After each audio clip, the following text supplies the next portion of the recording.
ఎప్పుడు బెండకాయలతో ఫ్రై, పులుసే చేయడం కాకుండా ఒక్కసారి ఈ విధంగా ట్రై చేయండి. చపాతీలోకైనా, రైస్‌లోకైనా చాలా బావుంటుంది. ఇంకా చేసుకునే ప్రాసెస్ వచ్చేసేయండి చూసేద్దాం.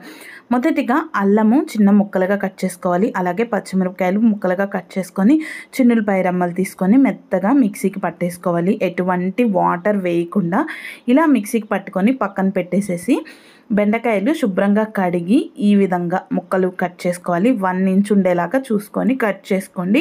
ఇలా కట్ చేసుకున్న తర్వాత ఇందులో ఒక హాఫ్ టీ స్పూన్ కారం మీరు ఎక్కువ తినగలుగుతారంటే స్పూన్ కూడా వేసుకోండి. అలాగే రుచికి సరిపడా ఉప్పు, ఒక చిటికెడు పసుపు వేసుకొని మంచిగా కలిపి పక్కన పెట్టుకొని 2 ఉల్లిపాయలు తీసుకొని, ఒక ఉల్లిపాయని ఈ విధంగా పెద్దగా ముక్కలు కట్ చేసుకొని, మరొక ఉల్లిపాయని చిన్నగా కట్ చేసుకొని, ఒక 2 టమాటాలు తీసుకొని ఎటువంటి వాటర్ వేయకుండా పేస్ట్ లాగా మిక్సీకి పట్టేసేసుకోవాలి. ఇలా మిక్సీకి పట్టుకొని పక్కన పెట్టేసేసుకొని, మనం మట్టి పాత్రలో తీసుకుంటున్నాం కాబట్టి అందులో ఆయిల్ వేసి తర్వాత స్టవ్ అనేది వెలిగించుకుందాము. ఈ విధంగా చేయడం వల్ల మట్టి పాత్రలు అనేవి త్వరగా చిట్లిపోకుండా ఉంటాయి. మనం ముందుగానే పొయ్యి మీద పెట్టేసి ఆయిల్ వేయకుండా ఉన్నామంటే మట్టి పాత్రలు అనేవి చిట్లిపోతాయి. ఇంకా ఇక్కడ ఆయిల్ అనేది మంచిగా వేడైన తర్వాత మనం పొడవుగా కట్ చేసి పెట్టుకున్న ఉల్లిపాయ ముక్కలు ఉన్నాయి కదా, అవి వేసేసుకొని కలుపుకుంటూ ఫ్రై చేసేసుకోవాలి. ఇవి ఫ్రై అయిన తర్వాత ఒక ప్లేట్లోకి పక్కకు తీసేసుకుందాం. ఫ్రై అవ్వడం అంటే మరీ బ్రౌన్ కలర్ వచ్చేలాగా కాదు, జస్ట్ మనం ఒక 60% ఫ్రై అయితే సరిపోతుందన్నమాట. ఇంకా ఇలా ఫ్రై చేసుకున్నాక పక్కకు తీసేసుకొని, మనం ముందుగా కలిపి ఉంచుకున్న బెండకాయ ముక్కలు ఏవైతే ఉన్నాయో ఆ బెండకాయ ముక్కల్ని ఇదే ఆయిల్లో వేసేసుకోవాలి.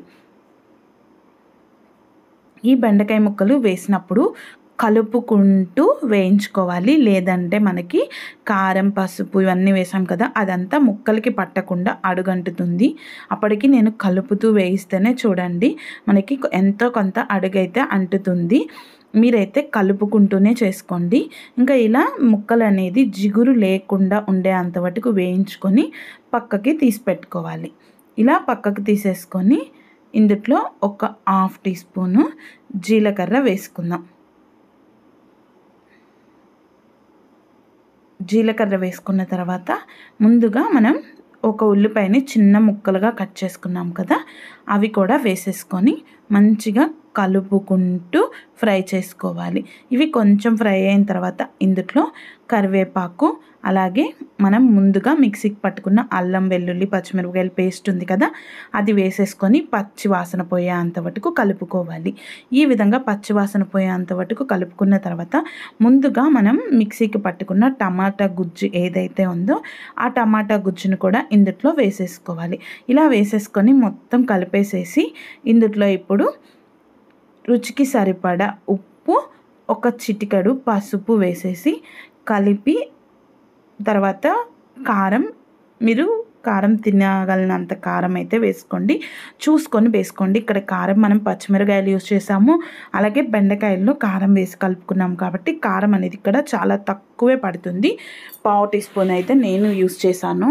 ఇంకా కారం మా ఇంట్లో పిల్లలు కాబట్టి ఎక్కువ తిన్నారు అని చెప్పేసి ఇంకా అలా కారం వేసి ఒక 2 నిమిషాలు మంచిగా ఆయిల్ ఫ్రై పైకి వచ్చేంత వరకు ఉంచి తర్వాత అందులో ఒక గ్లాస్ వాటర్ వేసేసుకొని, వాటర్ అనేది మరిగిన తర్వాత అందులోకి ముందుగా మనం వేయించి పక్కకు పెట్టుకున్న ఉల్లిపాయ ముక్కలు, బెండకాయ ముక్కలు వేసేసుకొని కలిపేసేసుకోవాలి.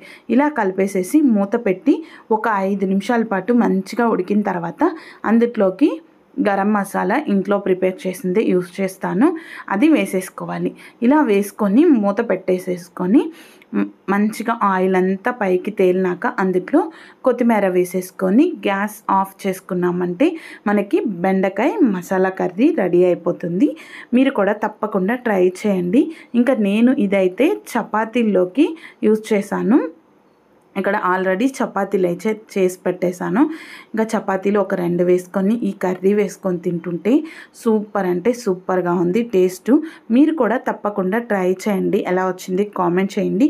ఈ వీడియో నచ్చింది అనుకుంటే ప్లీజ్ సబ్స్క్రైబ్ చేయండి, అలాగే లైక్ చేయండి. Thank you for watching.